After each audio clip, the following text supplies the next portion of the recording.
হরিরামপুর নামক এক গ্রামের এক কোনো কোণে এক বুড়িমা থাকত। তার কোনো ছেলে মেয়ে ছিল না এবং তার স্বামীও অনেক বছর আগে মারা যান। সে একা একা একটি কুঁড়ে ঘরের মধ্যে তার দিন কাটাতে থাকে। তার সঙ্গে বলতে ছিল তার কিছু পোষা ছাগল। ছাগল নিয়ে সে সারাটা দিন কাটিয়ে দিত।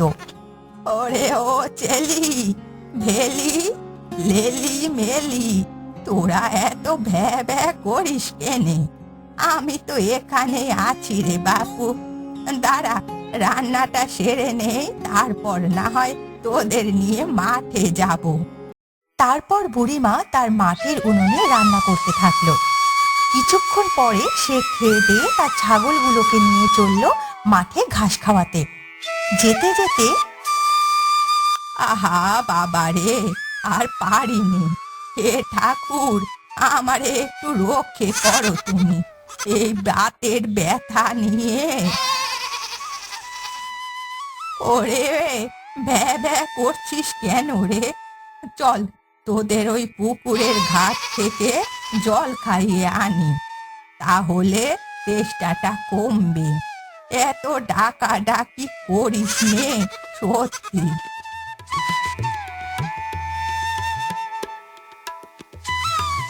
চল চল, বেশি ডাকাডাকি করবি নে। চল চল, নে এখানে ঘাস খা তোরা, আমি এখন বাড়ি যাই। বুড়িমা তার ছাগলগুলোকে মাঠে ঘাস খাওয়াতে দিয়ে বাড়ি যেতে থাকে। এমন সময় পথে দেখা নন্টের সঙ্গে। নন্টে এই গ্রামেই থাকে। ও বুড়িমা, বুড়িমা, তোমার ছাগল কই? এই হতচ্ছাড়া, এই তোকে না কইছি আমারে বুড়িমা বলবি নে? আমি কি বুড়ি হয়ে গেছি? হ্যাঁ, কথায় কথায় যে বুড়িমা বলিস।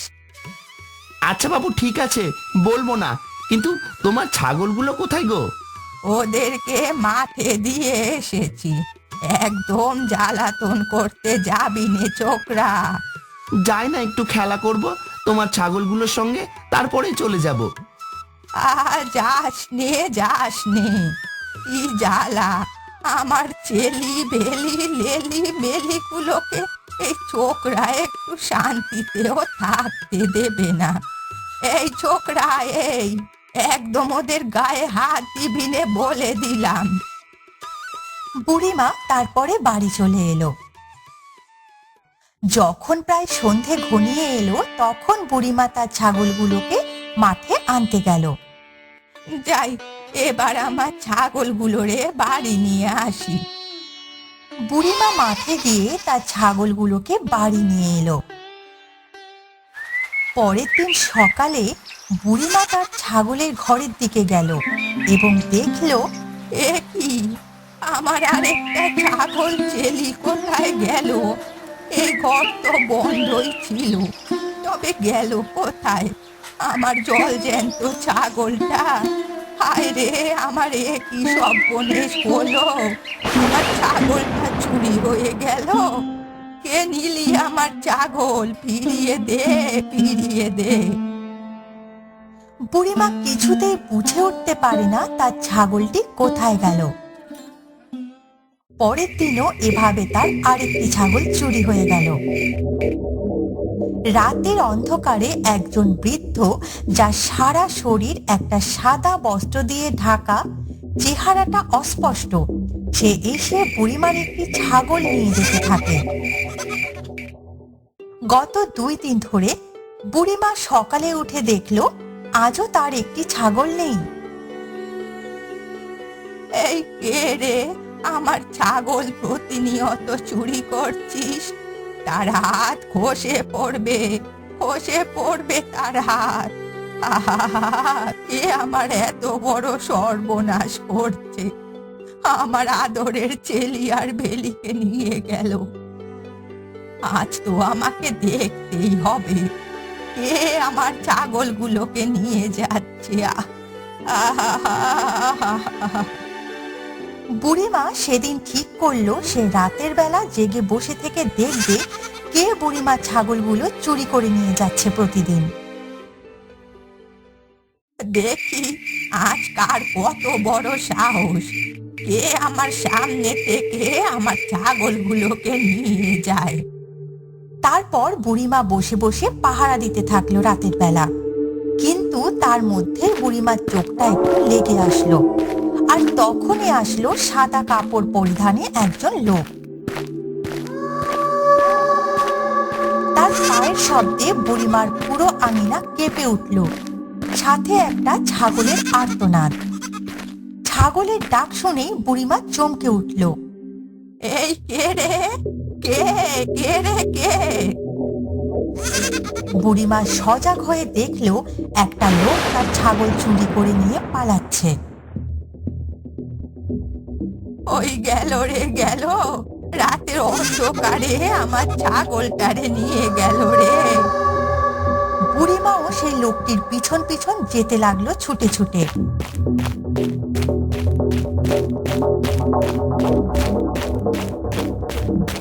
এই দাঁড়া দাঁড়া কইছি, এই লাঠি দিয়ে আজ মেরেই ফেলবো তোরে।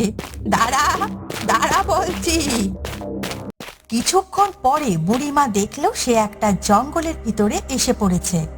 এ কি, ওই হতচ্ছাড়া চোর গেল কোথায়? কেউকেই যে দেখতে পাচ্ছি না। বুড়িমা এপাশ ওপাশ তাকিয়ে দেখলো সত্যি কেউ নেই, কেবল জঙ্গল চারিদিকে। হঠাৎ বুড়িমার কানে একটা শব্দ এলো। এ কিসের শব্দ? মনে হচ্ছে কেউ যেন কিছু খাচ্ছে। কিসের এমন শব্দ? অন্ধকারে তো কিছু দেখতেও পাচ্ছি নে। বুড়িমা একটু এক পা দুপা করে এগিয়ে যেতে থাকলো। হঠাৎ বুড়িমা দেখলো এক বিশাল দানব বুড়িমার ছাগলটিকে ধরে ধরে খাচ্ছে। ওই দৃশ্য দেখে বুড়িমা আর কোনো কথা বলতে পারল না। সে মনে মনে বলল, এ কি, এ যে দানব! তবে কি এই দানবই আমার বাকি দুটো ছাগলকে খেয়ে নিয়েছে? এখন আমি কি করব? হে ভগবান, আমাকে রক্ষে করো।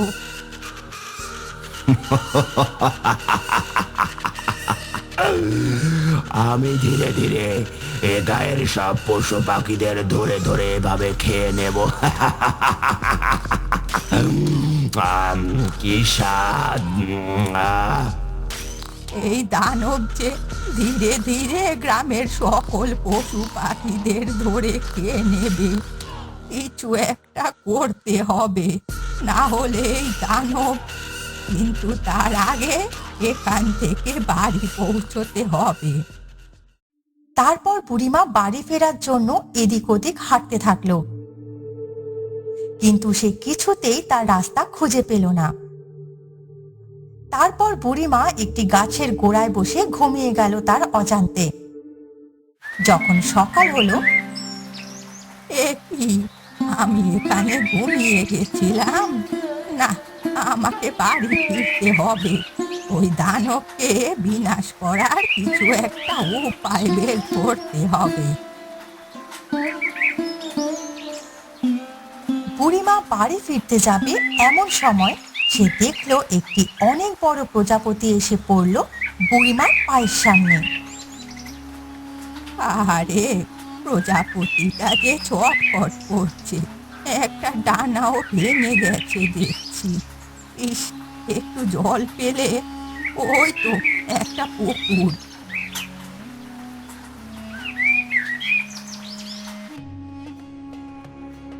তারপর বুড়িমা সামনের পুকুর থেকে একটু জল এনে প্রজাপতিটাকে খাওয়ায় এবং তার যত্ন করে। হঠাৎ করেই সে প্রজাপতি রূপান্তরিত হয়ে যায় একটি ফুলন দেবতায়। এ কি দেখছি আমি? তুমি ঠিকই দেখছো, আমি এই জঙ্গলের ফুলন দেবী। আজ একটা পাখি ঠুকরে আমায় মারতে চেয়েছিল, তাই এমন অবস্থা হয়ে গেছিল। তুমি যদি আমায় না বাঁচাতে হয়তো।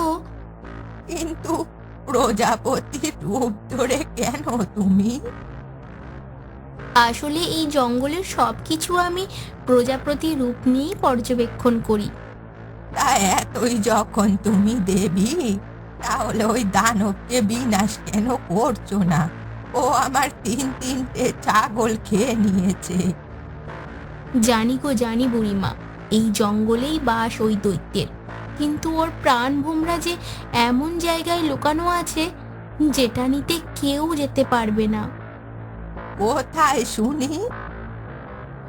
ওই যে দেখছো ওই কাঁটা গাছটা, ওই গাছের মধ্যে একটা লাল রঙের ফল রয়েছে, ওই ফলের মধ্যে সবুজ রঙের এক ভিমরুল রয়েছে।